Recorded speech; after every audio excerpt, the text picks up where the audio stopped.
Hello and welcome to Card Salad. It's been a while since we've seen you. I apologize. We have not put anything out in a long time. If you were a subscriber here, thank you for your support before. Motivation's hard. Shit happens. But anyway, most of you are here today to take a look at my deck that I played at the Calling. I placed 18th at the Las Vegas Calling, playing Prism. I was 7-0 day one, one of 6 people to accomplish that. Unfortunately, I did not go to top 8.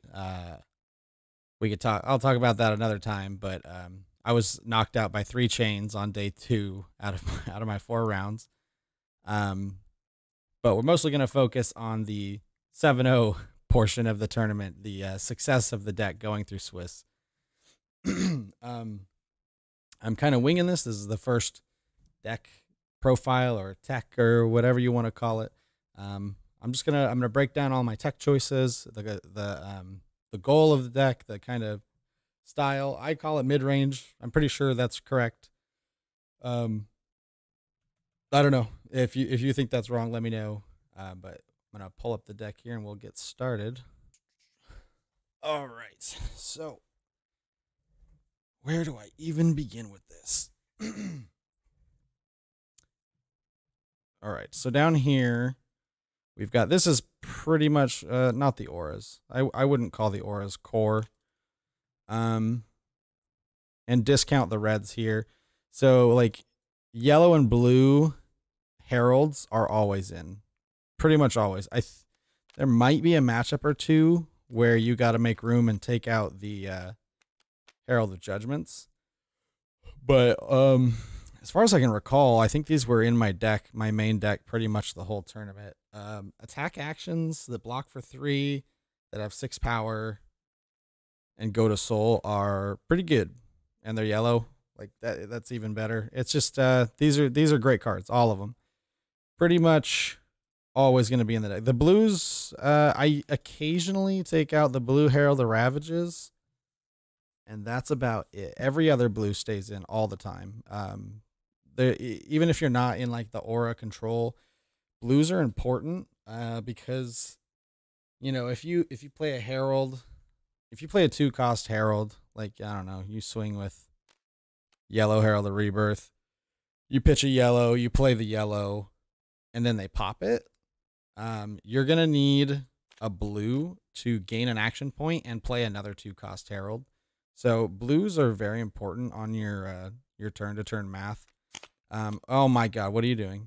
And blues. If a herald hits soul and you draw some cards, maybe an erudition or maybe a tome of divinity, blues they pitch for 4 with vestige of soul, and so a blue is going to pay for 2 2-cost heralds if you get into that situation. So blues are very, very good. I think I sit at 14 or 15.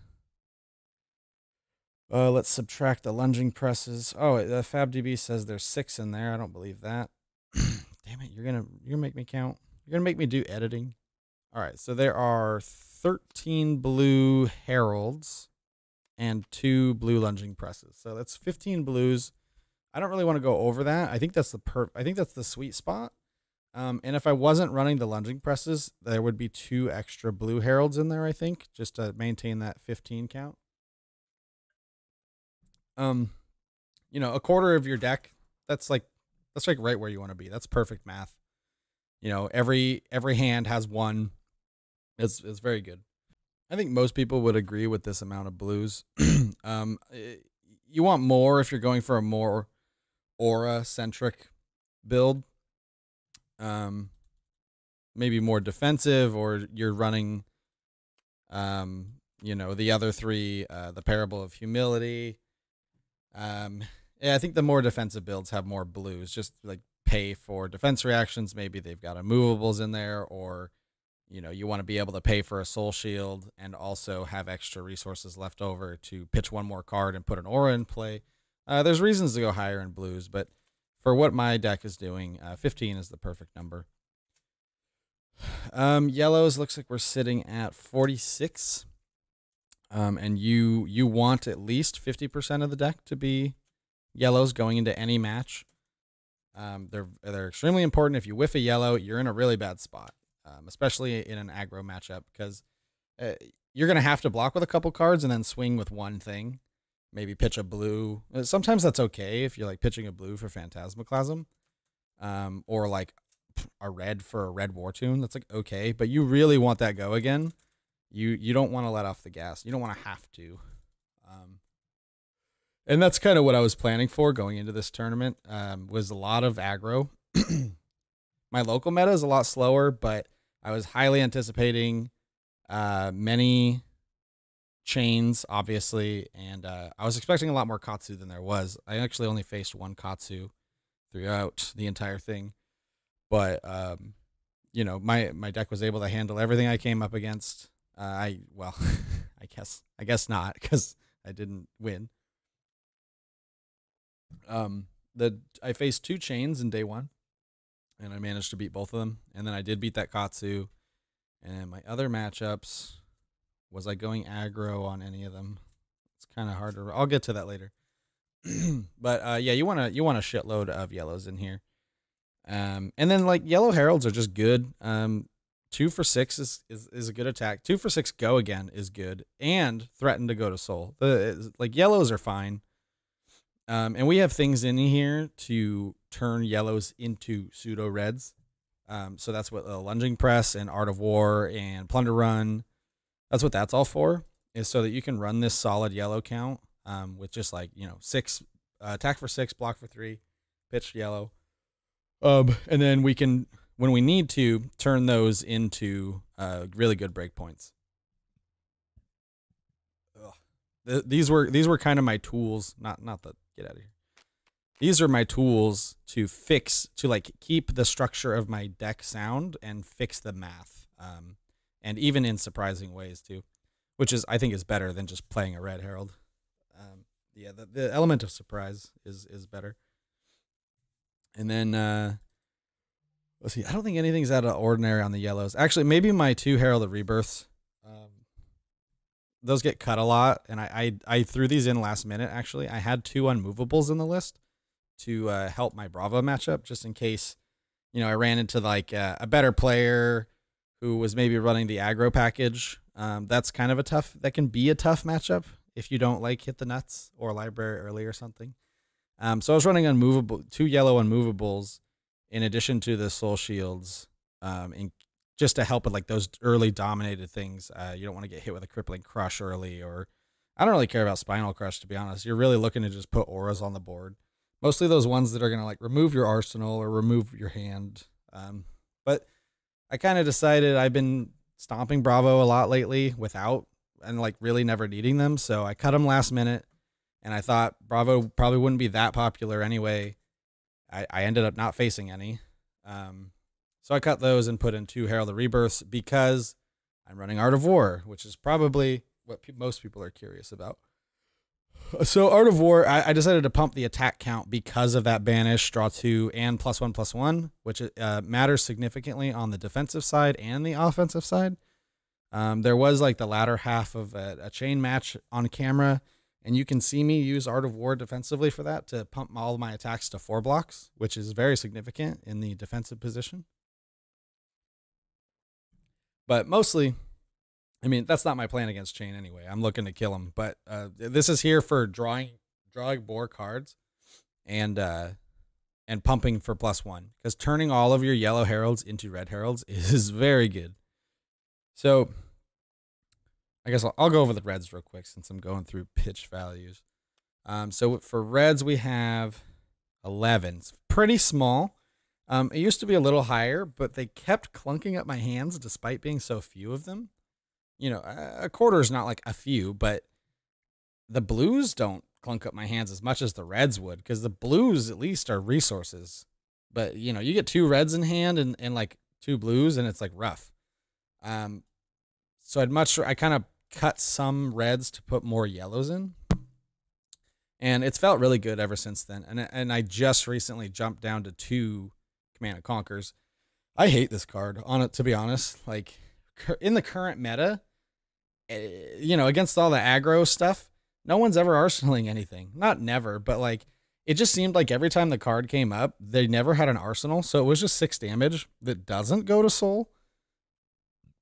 And then occasionally, or like more than occasionally, I'd play a big turn like Tome of Divinity to draw 3 cards, Art of War to draw 2 more cards, and it would just be like Red City. And it just felt bad. Or like, you know, Command and Conquer doesn't have Go Again. It's just, it doesn't pitch for 2, so you get like weird hands, and I just hated it. It's really only for the Prism matchup at this point, the Mirror, as a 6 attack that's also very strong against defense reactions. It's a good card, but I'm really starting to not like it. I'm starting to favor more synergistic cards instead. So we got 2 of those, 3 Phantasmaclasms. I've gone back and forth on this card. I originally was really big on it, and then people started to kind of, you know, sway me, and like I was convinced it was bad for a little bit. But now I'm back to being like, this is one of the best cards you can play. Mess with your opponent's hand, especially at like high-level tournament play. Really picking the, you know, take a look at their hand. You're like, ooh, they really need that blue, and like get rid of it. Or, you know, they have a 6 or a 6+ attack card in their hand. Put that on the bottom. This card is super solid. 9 damage is nothing to laugh at. I know there's no on-hit effect, and a lot of people just ignore it and take it. But that's 9 damage. They took 9 damage. That's a big accomplishment. Like, you just chunked them. Almost a quarter of their health. That's huge. And you fixed their hand a little bit. Sometimes you do literally fix their hand. Like, I think I played this against Dante Delfico in our day 2 match, and he had 3 reds in hand, 2 red seeds and a red plunder. I put the plunder on bottom just because I didn't want him to threaten the card draw, and he drew a blue. And that was probably part of what put me behind in that match, besides him top decking like 2 9th blades throughout the game. But whatever. Sometimes it fixes their hand, but you know, more often than not, it's a positive. It is what it is. You know, it's part of the RNG, but it's a very good card. So I'm running a max 3 of those. Insane card. And then we are running the full 3 Red War Tune and Red Triumph. I know a lot of people go into the Red Protection. I don't like that at all. So the reason I'm running the Red Triumph and Red War Tune is because they do very specific things, and that is play around 6 attack cards. Triumph specifically plays around 6 attack cards. If it's a 7 or above, it does, you know, they're gonna get you.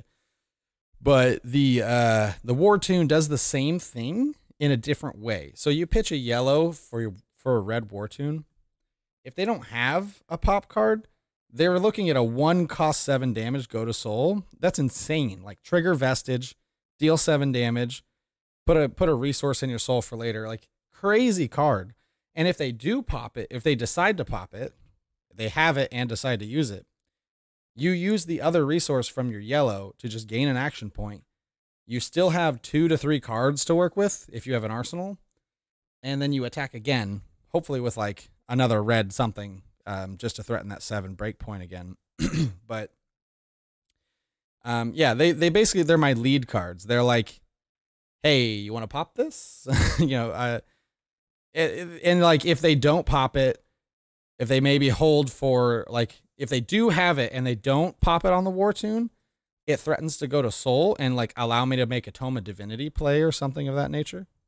And then like, you throw these into a turn where you've got Plunder Run from Arsenal. You could do like Plunder Run, pitch yellow, War Tune, and like, how are they going to ever stop you from drawing that card? Like, you could possibly do like 3 attacks that turn. Like, I guess not. You'd need because Plunder, no, it's a bit awkward, but it's very cheap. So like, if you did do Plunder, War Tune, you still have that 4th card that was in your hand, and then you're probably going to hit with one of those and draw, and then, you know, you get a 3rd attack in. Very good. Yeah, insane card. War Tune Herald's probably the best Herald out of all of them, honestly. Just the raw efficiency. I know it's not exciting, but it's like 1 for 7 trigger Vestige is not to be undervalued, appreciated. It's really good. Really good.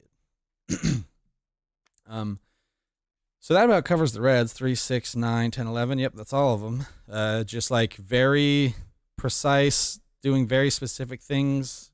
No more than that. I don't like red protection because it's like so susceptible to popping.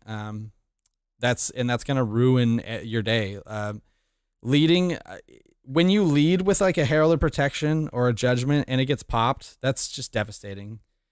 Like I said, you can fix it with a blue and another herald, but like if you don't have that blue and you pitch 2 for protection and all you have is like another yellow in hand, like another red yellow or yellow yellow, your turn just over. It's bad news. You do not want to see that. So I hate leading with these. These are great cards, but they're so susceptible to getting blown up with Phantasm. So that's why I don't run the red one. It's very powerful, but it's just like, it's too susceptible to that weakness. These are mostly resources. Sometimes Plunder Run though, Plunder Run on a blue rebirth is like spicy. Like your opponent does not want to deal with that, and like put another Phantasmaclasm or Erudition on top. So good. You'll notice I am only running 3 defense reactions. Like I said, I already told you why I cut the unmovables. Other than that, every other defense reaction is garbage. I kind of wish there were more defense reactions you had to pay for, just so you could efficiently like pitch a blue, use your boots to block, and have 2 to play other defense reactions. But like this is the only one that fits the bill. Plus it goes to soul. Plus it's a yellow. This does everything you want. You can, on a defensive play, you can pitch a yellow or a blue for Soul Shield, maybe your boots too. And then when it hits Soul, you can pitch a blue and play Tome of Divinity because Vestige has activated as they clear the combat chain and go to end phase. And then refresh your hand to have 3 cards, right? Yeah, you pitch 1, play Soul Shield, play Tome, pitch a blue, draw 3. Do you go to 4? 1, 2. Go to Soul. It's down to 1. Yeah, you have 4 cards, right? Why is this math so hard? You have 4 cards and a card in Arsenal. You pitch 1. You block with Soul Shield. You have 2 cards left. It goes to Soul. You pitch a blue. Play the Tome. Draw 3 cards. Yeah, you got a 4-card hand. So you can block like 6 or 7 damage on your opponent's turn. And then as that hits Soul, refresh up to 4 cards. That's so powerful. That's like a super underrated defensive play, I think. We'll get to the armor. I'll explain. Let's get to the spicy, the Art of War and the lunging presses up here. So, Art of War. I hated this card at first, early on in Prism, and then. My buddy Warrison, some of you may know him from around the Discords. He put me onto it and said it was like great for all blue hands, which I have experienced. So I've put this in Arsenal and then drawn 4 blues, and I was just like, oh my god, Art of War is so good. So if you do get in that scenario, or you don't want to pitch the only yellow you have or something of that nature, pitch a blue, pick Banish and Go Again. Banish, I don't know. I kind of like to banish a red, usually. I know that's weird, but like it allows you to keep, if you have too many blues, you can still use the other blues for even more resources. I don't know. It depends on the scenario. But so let's say you pitch a blue, play Art of War, banish and Go Again. So you now have 2 floating, you draw 2 cards, and you have Go Again. So you can play any herald. You have 2 floating and Go Again already. You don't need the yellow pitch. You can just play whatever herald you want, and it's going to go again. And then, like, you're not going past 2 heralds this turn unless you get, like, crazy tome stuff. So it does everything. You know, it fixes the problem. You can pitch a blue. You get all the resources. You get the Go Again. You cycle some cards.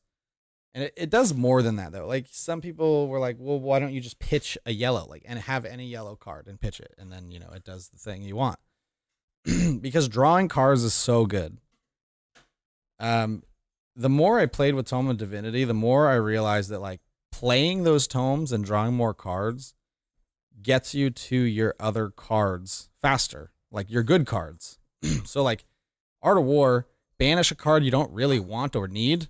I don't know, some random blue or, I don't know, a red herald that, I don't know, probably a blue. You're probably banishing a blue. Banish that, get that out of the deck, draw two more cards. You're getting closer to eruditions. You're getting closer to, I don't know, library if it's in there. You're getting closer to your win condition cards. Like you get the junk out of the way and get closer to your good stuff. That's gonna turn the game in your favor. So like just the act of drawing cards is really, really good. And then also, you know, hand fixing if you've got a bunch of blues or like a couple of blues and a couple of reds. So you can like stuff it in your arsenal as insurance for later.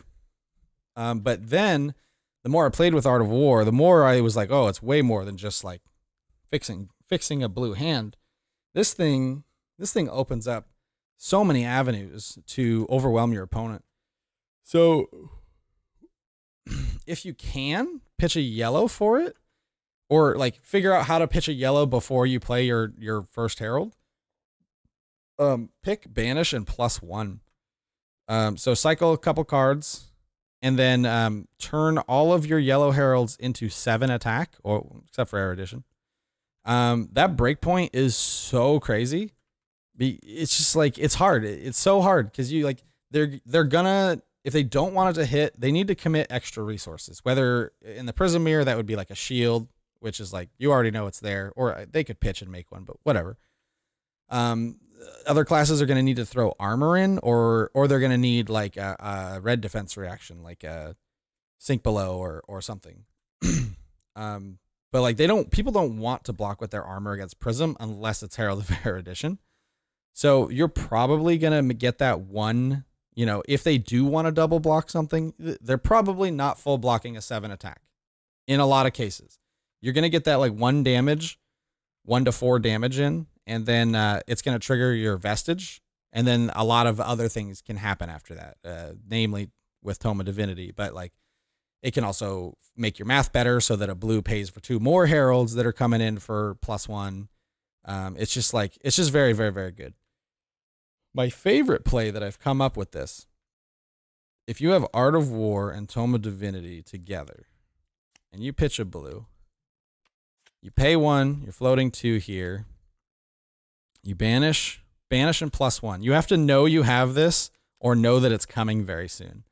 And I believe I did in my match on Channel Fireball's stream against Tyler Warpool. I did this play. I think you pitch the blue, you play Art of War, you're floating 2, you cycle some cards and choose +1. Then you take your Halo of Illumination. So part of the problem here is that like you can't play a Herald without it won't have go again and your turn will end. So like you kind of would need to use those 2 floating to use your hero power and make a token, which is kind of wasteful. So what you need to do is use those resources as efficiently as possible, but also use them. So you need to pitch again. So you've got 2 from the blue you pitch. Now you use 1 on Halo of Illumination. Drop a card in Soul. Draw 1 more card. You're just digging at this point.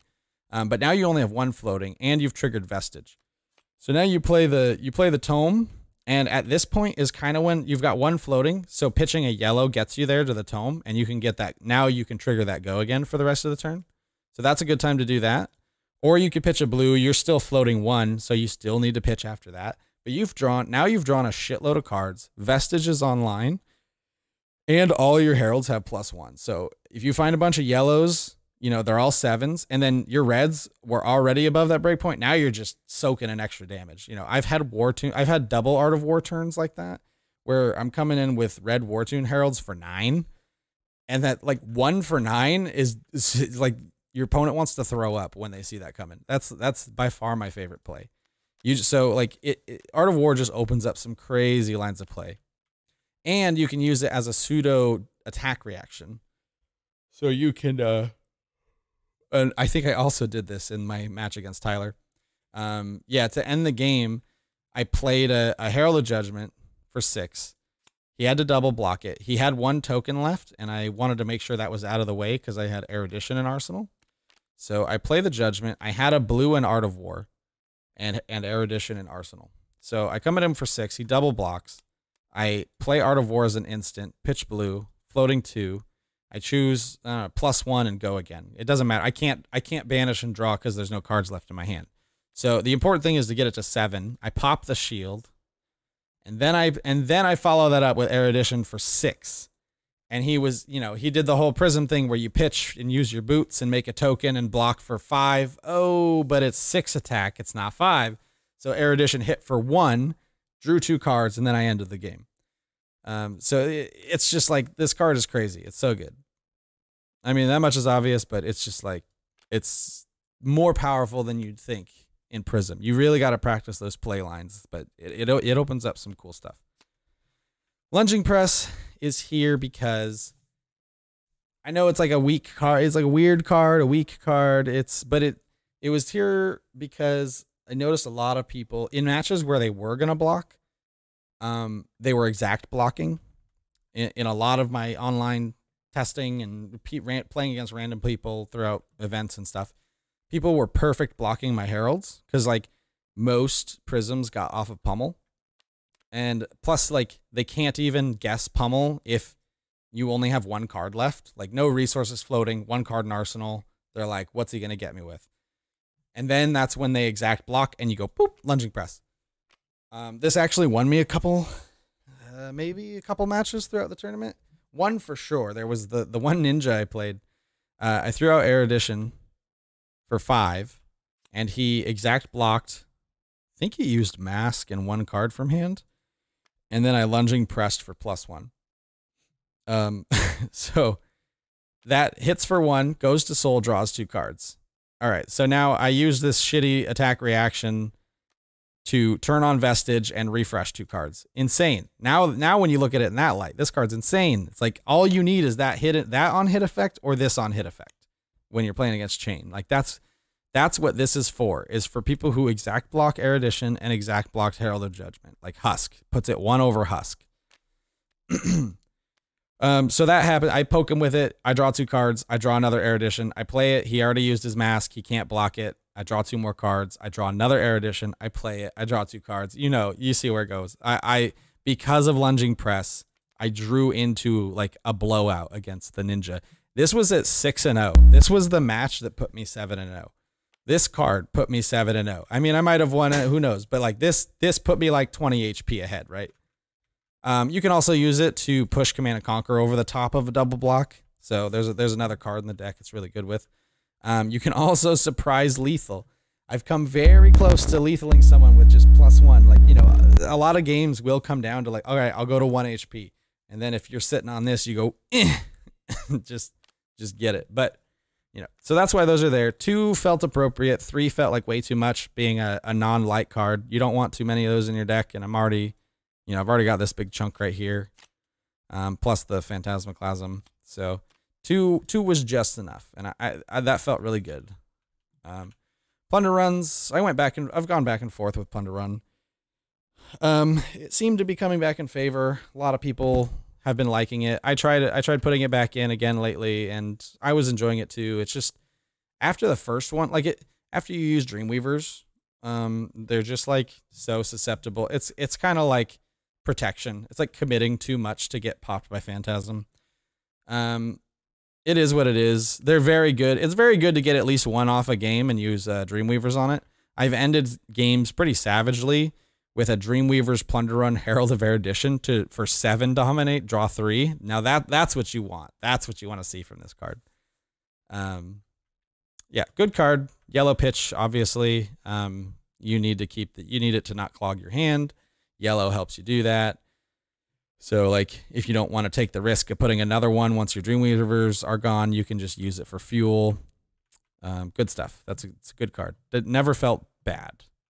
I even did draw for 4 one time. I did Plunder from Arsenal, Herald of Erudition, and a Plunder from hand, and I hit and drew for 4. And then I died catastrophically because he had like another 9th blade in hand. Whatever.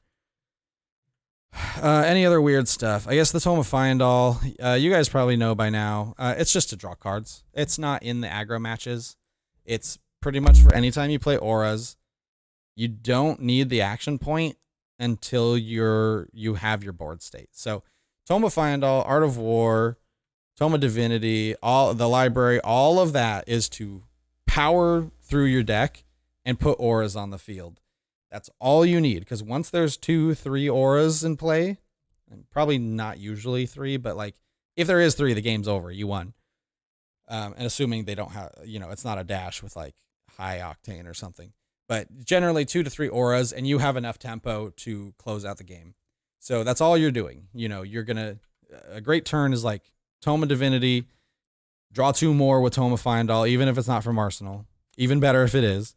And you're just looking for those extra resources or those extra cards that might be an aura to drop those into play at instant speed. That's all that these are for. I used to, in the RTN season, I was playing Time Snaps with them, and I actually really liked it as a setup card. Prism with extra cards is just nutty. Getting 1 extra Herald in, because anybody can pretty much use their whole hand and block out 2 Heralds. But once you go with that 3rd one, if it's a red or a yellow, that's a lot of damage to threaten. And if it's an Erudition, you wait till the last moment to play the Erudition, you get 2 more cards. Things can get real crazy. So I really liked Time Snap with these. But I figured it was going to be super aggro going into the calling. So I cut that package for other things. But the 2 card draw in the aura matchup is still good. I am not running Parable. I'm not sure why anyone is. I get that it's an aura that absorbs an action point, and people don't really want to kill it, so it might linger there and lower attack values over time. I'll have to watch. I haven't watched the final matches yet. I don't know if it was like a big deal or anything. These are all you need to beat most opponents. I think Parable maybe makes sense in the fatigue matchup, but it's 3 more cards that don't block. So does it? I don't know. And very easily removed from the battlefield. But these are all you need. Merciful is by far your most powerful aura, because you can set it out there and then have a tome in Arsenal, and if they ever destroy it, you just get a free tome. And then of course there's the other text where it's dealing arcane damage and all that shit. Very good. You can safely attack with heralds into like Bravo with this, with this on the board, because they're gonna pop it. Even if they don't want to, they're probably gonna accidentally pop it because their cards are such high attack.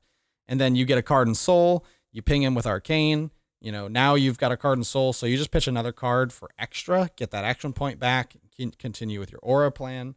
Merciful is amazing. It's gonna send your other auras to your Soul as well and itself. It's just like Soul fuel, arcane damage, turn on Vestige. It does everything.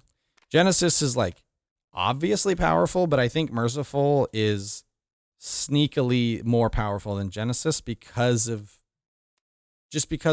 what you can accomplish with it and how you can use it a little more freely than Genesis. You really need to play Genesis when it's coming into your turn for it to be most effective. This you can just throw anytime and it's just good. Ode to Wrath, obviously it does the thing where you have a bunch of tokens and it murders people. And then occasionally you get to use the Go Again. Your Illusionist attack action cards have Go Again. I have used that before. It's very fun when you get to pitch a blue and have Go Again. Genesis, everybody knows this card, obviously. All you need is this package. This package will kill any slow class. That's Bravo, Dorinthia, Azalea, any class that's doing a lot to do one thing, swing a big thing, and doesn't have access to extra action points without doing a lot of legwork. That's who these are for, and these will get you through all of those matches, unless they're like heavily teched, running like a bunch of lead the charges and shit. I don't even run Prismatic Shield. I think it's a terrible card. I think it's a win more card. Like your opponent has to have 0 tempo when you play that card for it to be good. So I cut that a long time ago and never looked back. I haven't lost to a Dory or a Bravo or an Azalea in a very, very long time, and I'm only running these as the aura package. No extra shields or anything. I don't know. Maybe there's higher skill players that would, take advantage of me not having those extra tools. I don't know.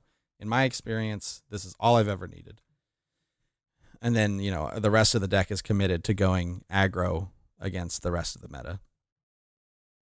Maybe that'll change going forward. I kind of hope so, and I kind of think so. I think I'll need more blues and maybe more auras or prismatics. I don't know. But anyway, so that's what's going on with the auras. Library, you're using in any match that you play auras except for the Prism mirror. I would never play this in the Prism mirror. Now, saying that, it was played against me in the Prism mirror in round 9, I think. Yeah, round 9 against Tyler Warpool. Played this against me, and I immediately was like, thank you. I didn't say that to him, but I was like, wow, that's so very generous of you. I immediately started pitching yellows and, got way more value out of it than he did because I'm playing a more mid-range / aggressive version. So like, I'm like putting the pressure on him with those 5-card hands, and he's looking to play auras and control-y cards. So like, I got way better value out of it. I used those extra cards to access more damage than he did, basically. And then, he got into a position where he couldn't even pitch 2 yellows because he had to block everything. And then it was just like my game, right? Like the library was mine. It wasn't his anymore. So never play this in the Prism mirror. You might get more use out of it than the other Prism. It's possible. And you have the possibility to get the first trigger, but you played the library instead of a second Herald or something. So they didn't have to block. Think about that. And then think about like introducing more coin flips to a mirror match is already kind of a coin flip. If you were playing the same version of the deck, and then you put the library in and you're like, all right, which one of us, is going to have more yellows to pitch with every turn? Because if you draw your next hand, there's no yellows or 1 yellow, and then your opponent has 2 or 3, you're going to have a bad time. I would just not take the risk. I would not play this in the mirror.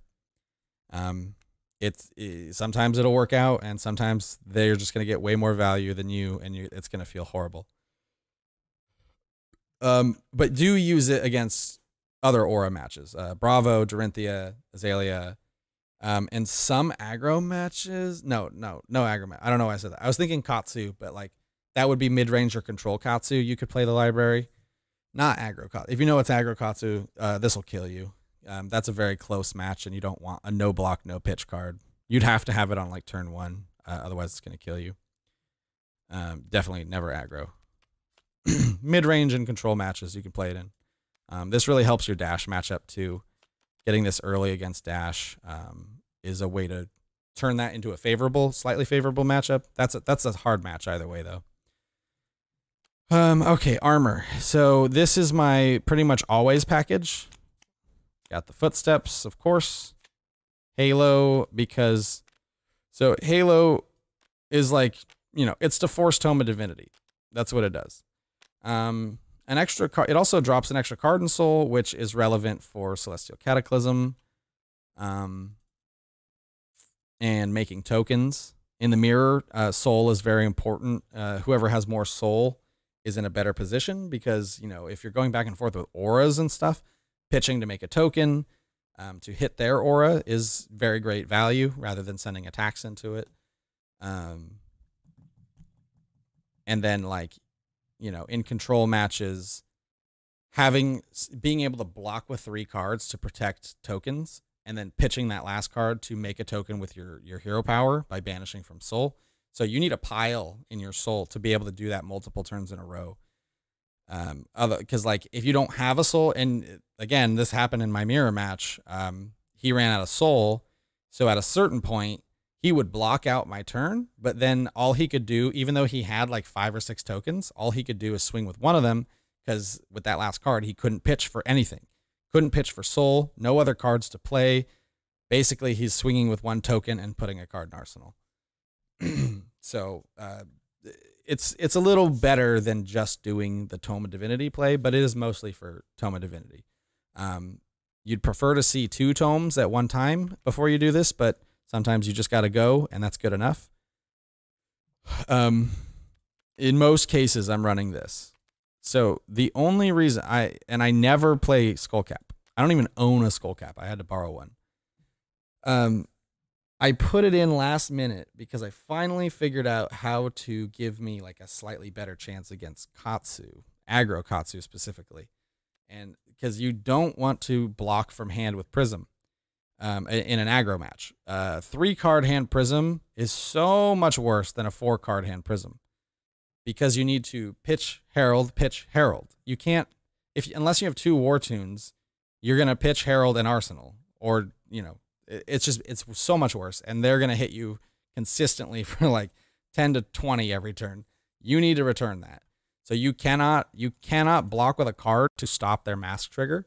And it was driving me nuts for the longest time. And then finally I found some things to cut, and I put in Iron Rot Gauntlet and Arcanite Skullcap specifically and exactly for only Katsu to block second Kodachi. That is all that these are for. If they lead Kodachi, you take it, and then they go Kodachi, and you go Skullcap. And then it's up to them to string 3 more attacks to trigger if they want mask trigger. So that's all you're doing. You're trying to reduce their card draw without losing any cards from your hand. I think you start Skullcap early, or do you start Gauntlet early? You want to, whatever order gives you both triggers of Skullcap. Yeah, you want to block with Skullcap first, and then hope they put you lower, and then Skullcap the second one. I don't know. You get at least 2 blocks. That's good enough. So you're going to block with no cards from hand the entire game until you're forced to, or you see Surging Strike come out first. And then you're going to use these on the Kodachis and slam them with Heralds over and over and over until they die. So that's what's going on with these. That's literally the only match I use these in. I have no other uses for them. I was throwing an Iron Rot Gauntlet into Dorinthia just because I don't need Dreamweavers, because they don't really run any 6 attacks. And like, it's an extra armor point against the sword. That was like, it just was like slightly better than Dreamweavers. So that I did put that in my Dorinthia matches. Everything else, yeah, this is my armor 99% of the time. Anything else? I don't know. People are gonna ask about sideboard. Could try to like, what is my sideboard? Basically, if it's aura, take out the reds. So that would be 11, right? Oh, they're all stuck together. I'm not going to move. So you got 11 reds. And then the way I do sideboarding is I just look at who am I playing? I know the game plan. So what are the 15, I guess with the 2 extra armor. Yeah, we'll call them cards anyway. What are the 15 worst cards for this matchup? And then I cut those. So like auras, you don't want to see reds. So I cut all the reds. That's 11. And you got the 2 pieces of equipment you're not going to use. 12, 13. And it's like, all right, what are the 2 least useful cards in this matchup? And if it's auras, it's probably these 2 lunging presses. And if it's aggro, you're going to cut out probably all of these auras. Well, let's start with, sometimes you leave Merciful in for potential surprise lethal. So you start with 6. You go Genesis, Ode, Library. We're at 7. The 2 pieces of equipment you're not using. 8, 9. Aggro. This has uses. Depending on what class it is. Like if it's ninja, you're taking out the arc lights. What do we have? That's 6, 7, 8, 9, 10, 11, 12. Like, well, yeah, let's say I'm facing ninja. Now it's kind of just up to you. Ninja, I think I've been cutting Command and Conquer and aggro too. I don't like to see it. I don't want it to clunk my hand and slow me down. So I'll cut those 2. 6, 7, 8, 9, 10, 11, 12, 13, 14, and then like, I don't know, a Tome of Fyendal. Perfect. There you go. You got your deck. So that's kind of how I approach sideboarding. And it's going to look mostly the same if you're depending on aggro or control against them. And then like a couple of cards here and there are going to be different depending on, like I said, like if it's against Katsu, you're taking out Arclight, but if you're against Chain, you're putting in Arclight. And then you just choose 3 other cards that aren't as useful to come out. That would be like definitely keeping the lunging press, definitely keeping the plunder runs. You could cut the soul shields. Or you could cut like the blue ravages as well.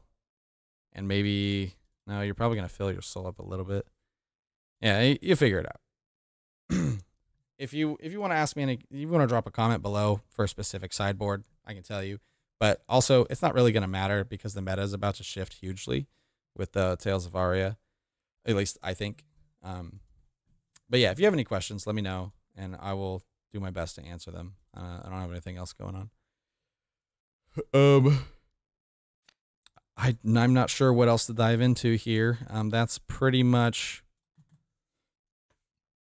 the deck and what I do with it.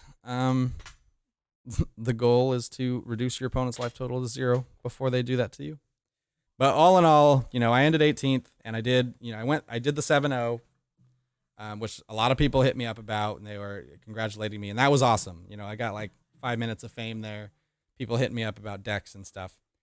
So that was awesome. That was a really good experience, and I'm really proud of 18th place. And I think I made the right choices, but in the end, RNG got me. Drawing the Phantasm Poppers. It is what it is. It's built in. I knew it was there. I took the deck knowing that could happen, so I wasn't too upset, except for that last match. Card games have RNG involved. I made all the best decisions I could. Well, not all. There was a couple play errors throughout the days, but I did the best I could.